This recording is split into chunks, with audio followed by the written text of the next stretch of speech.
Samsung's getting ready to go rugged again, this time with what looks like the Galaxy XCover 8 Pro. New hints are popping up about a fresh lineup of durable devices, likely under the Galaxy XCover and Tab Active names, designed to handle anything you throw at them. So, if you're into devices that can take a beating and keep going, here's what we know so far.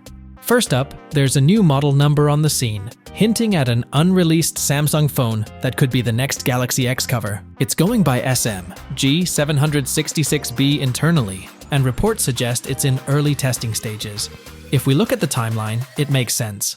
Samsung launched the Galaxy XCover 7 back in January, so we might be looking at a potential Galaxy XCover 8 Pro sometime in 2025.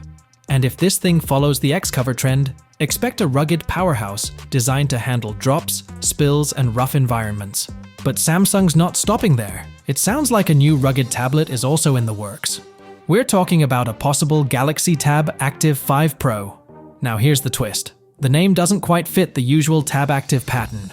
Samsung's typically used separate numbers for its Pro and non-Pro models, so this time they might actually be shaking things up. Could we be looking at a Galaxy Tab Active 6 Pro? It's possible. If we're betting on what the Tab Active 5 Pro or 6 Pro might bring, think industrial-grade durability, S Pen support, and maybe some features designed specifically for those tough job sites or fast-paced retail settings.